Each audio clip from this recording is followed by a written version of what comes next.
Welcome to LG Electronics single-split air conditioning installation procedures. Installing the system right the first time ensures great performance and long life from the very start.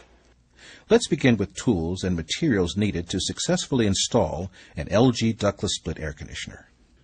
You'll need the following equipment: digital multimeter, micron gauge, vacuum pump, digital charging scale, EPA-approved recovery equipment rated for R410A, manifold gauge set approved for R410A use, refrigerant leak detector, nitrogen tank and regulator.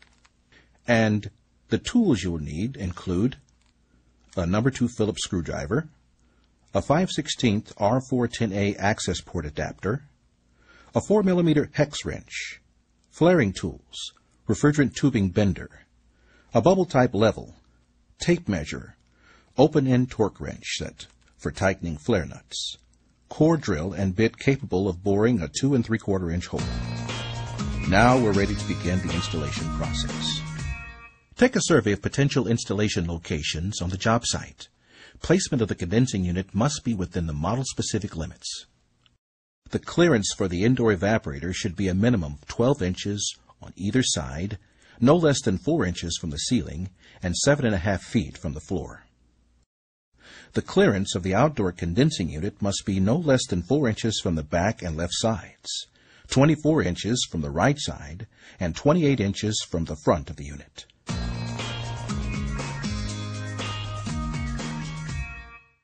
Now it's time to unpack and inspect the equipment. The indoor and outdoor units come in separate cartons.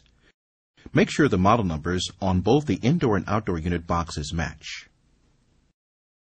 Remove the indoor unit from its container and packing.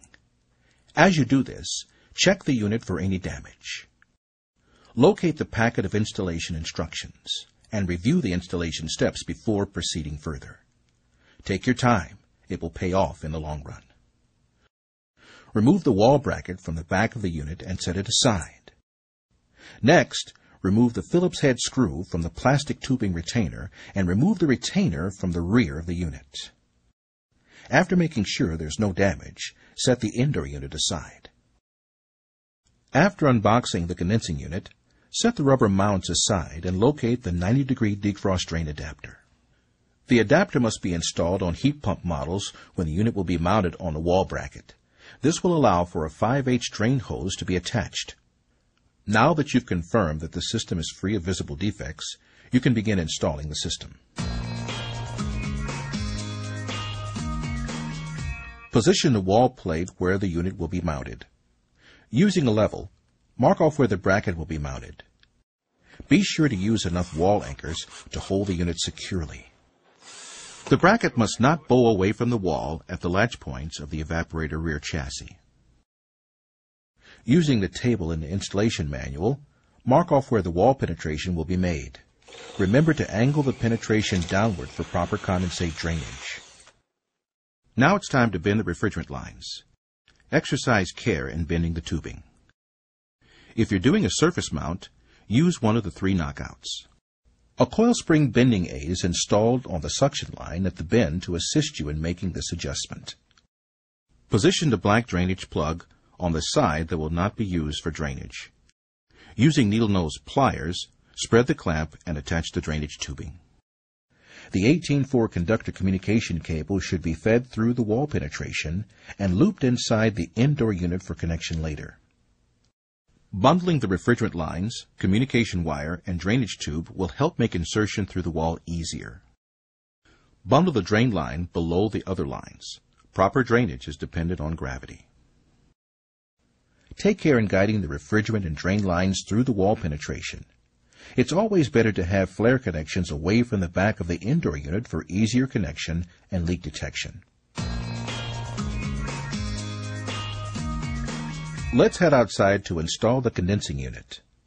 The condensing unit can be mounted in one of 3 ways. It can be pad mounted, bracket mounted, or rooftop mounted. For the purpose of this video, we will focus on a pad installation. Position the pad outdoors. Install the rubber grommets on each of the 4 feet of the outdoor unit, and anchor the unit to the pad. Now you can remove the flare nuts from the service valves. These may be discarded if you plan to use prefabricated line sets. Otherwise, these nuts can be flared onto the lines that will be connected to the system. Before you cut, the tubing configuration must be considered for proper oil return to the compressor. Remember the following points. An inverted trap must be installed directly exiting the service valves of the condensing unit. An oil trap must be formed in the refrigerant lines every 16 feet of vertical pipe run. Once the tubing has been cut, deburr the end and position the tubing to prevent filings from entering the tubing and contaminating it. Using good quality flaring equipment is vital. Follow the directions of the manufacturer of your particular tool. Connect the refrigerant tubing, and using a torque wrench, tighten the flare nuts to the torque specification outlined in the installation manual. Remember to use a second wrench to back up the tightening process. Connect the refrigerant lines to the unit. Next, perform a leak check on the system.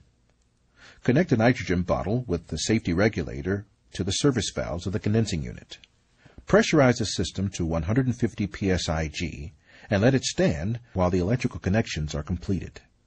This way you can come back to leak check after finishing the necessary wiring.